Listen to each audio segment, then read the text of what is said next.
He opened up the door, and the neighbour was going, "What's going on? What's going on?" "This is nothing, we're just having an argument, nothing's going on, we're alright." He said, "No, something's going on, I know it is, I'm calling the police."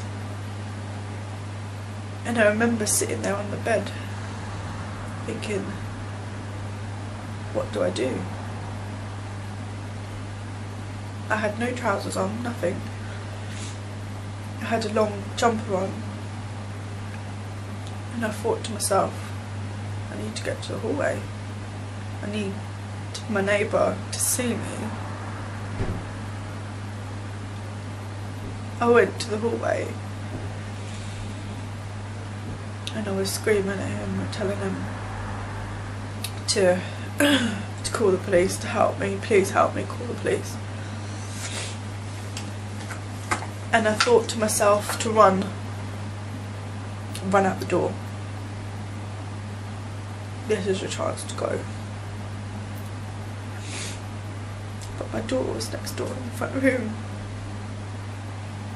and I weren't going to leave her. And I thought to myself, grab me and run. But then I thought, standing in between me and the door is him. If I run with her in my hands, she may get hurt. And I don't want her to experience that. So I stayed. I thought I have to fight this out to protect my child. My neighbour went. I noticed my phone on the floor. I picked it up to try and phone someone. I didn't even know who I was going to phone. Who could get to me the quickest? Who could come here and save me? Who would I phone? All that thinking. I didn't have time to phone anybody. He came back in to the bedroom with a knife he'd taken from the kitchen, and he held it up to me, to my face, and he started going towards me with the knife, and I started going back. I was backing up away from it to the point where I was to the bed again and I couldn't move any further back. And I was pleading with him, please just stop now, please, you don't have to do this. We can just stop here and we can go back to how it was. You know, I even tried offering him what he wanted in the beginning, to be a family again. Anything that would just make him stop. And I knew if I fought him anymore, he'd kill me. He pushed me back on the bed and he held the knife to my throat. He told me to open my legs. I resisted it and I said, you know, I was shaking my head, I weren't going to do it. It's not going to happen. That doesn't happen to me. He jolted the knife to my throat harder, and to remind me it was there, he'd use it.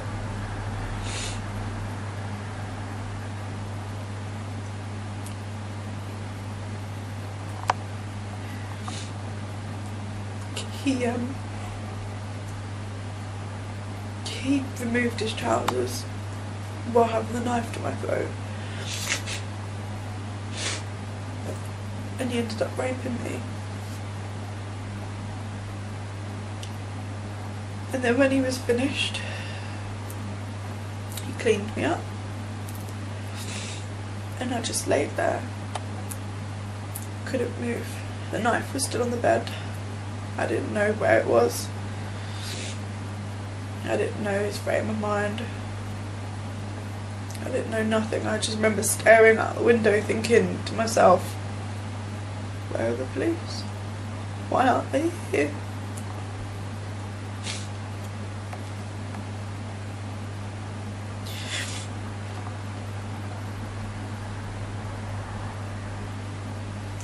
Why weren't they here to stop him?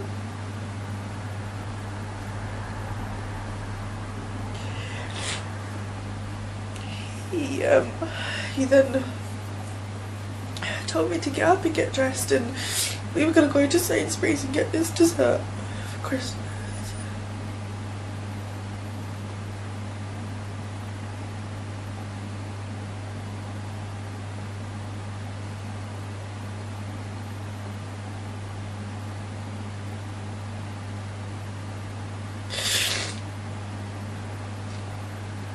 I took my time about it, and thinking to myself, if I just delay it just a little bit longer, maybe the police will come, maybe.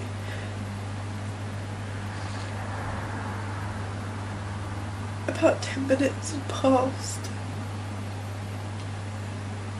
and I was in the front room putting my shoes on, and I was sitting next to the house phone. Ashley was in the kitchen, in the bathroom, one of the two. I think he's going to and back, to and fro.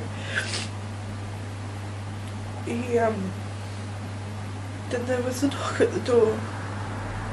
It's the Metropolitan Police. Open the door, banging on the door. Is anybody home? Ashley said to me, be quiet. He said, don't you say anything.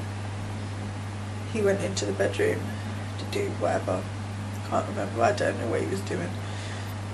And I looked at the house phone and I thought,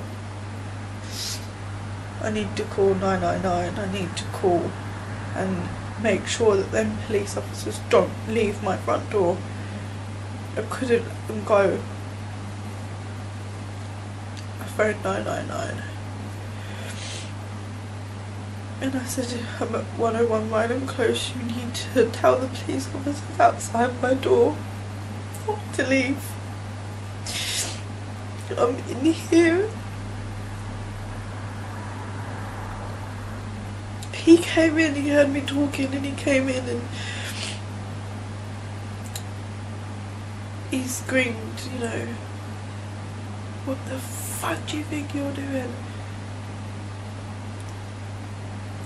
And I panicked and I hung up the phone on the operator. And the police obviously then got the transfer over that I just called. Ashley knew that he had to answer the door or I was going to break it in. They came in, he let them in, smiled at them, pretended like nothing had happened, and he said to me before he opened the door, he said, you tell them you just had an argument, you're just upset, or I will kill you. I will come for you and I will kill you, I promise you that. The police officers came in and there was 2 males. They were asking what's just happened. He said, oh, we've just had an argument, you know, she's a bit emotional at the moment. They looked at me and I was shaking. I had tears streaming down my face. And the Asian officer said to me, is everything alright? And I shook my head. And he said, what's just happened? And I remember gazing at him and I was saying to him, mate, please help me.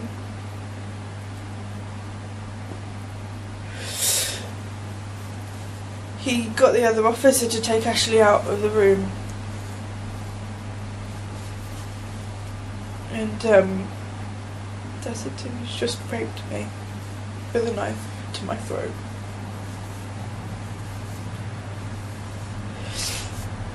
they took him downstairs and arrested him down there. I didn't see them arrest him. I had to wait for a female officer to come. I had to remove my clothes, put them in a bag, give them to them, all my underwear. I wasn't allowed in my bedroom. It was now a forensic crime scene. I had all these police in my house. There was about 6 officers. 2 guarding the front door, 2 in the hall. There was about 3 or 4, 1 in the bedroom and about 3 in the room with me, taking my statements, probing me for answers,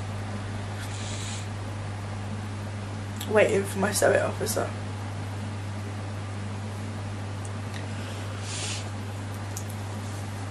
I remember phoning my mum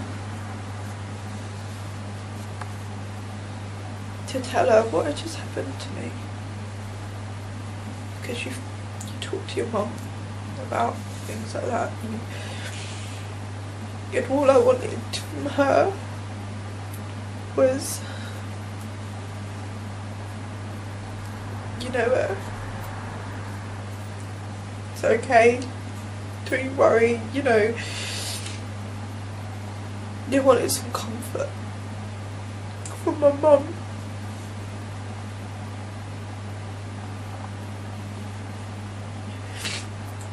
I'd phoned her and told her, and all she said to me was, "Can't say you weren't asking for that one, Sarah."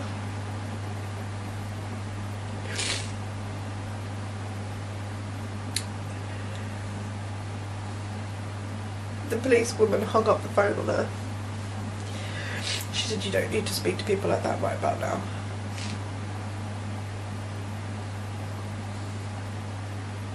And I don't know whether she was in shock and didn't know what to say, and she was angry and just said the first thing that come to her head. But it made me feel worse. I didn't once blame myself until she'd said that to me. Then I started thinking about it, and yeah, it was my fault. I let him back in. I allowed him in my house. I allowed him to be around me. Of course it's my fault. Of course that's why it happened, is because of me, because I didn't stop it.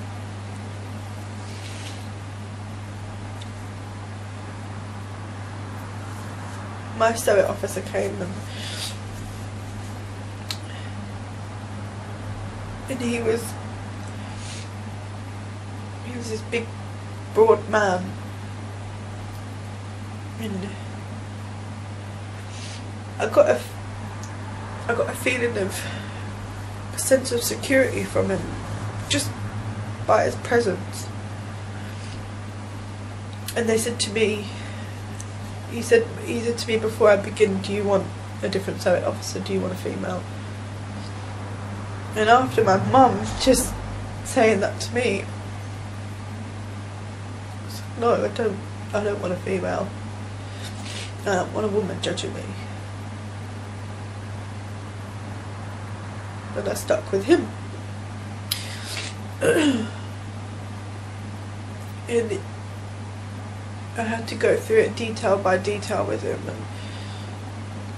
and do all of this, and he was really supportive, and it made me feel not better about the situation, but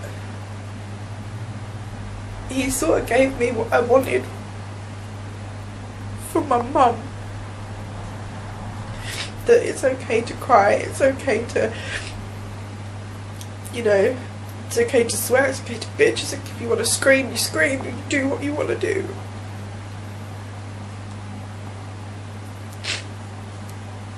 He took me down to the hate room,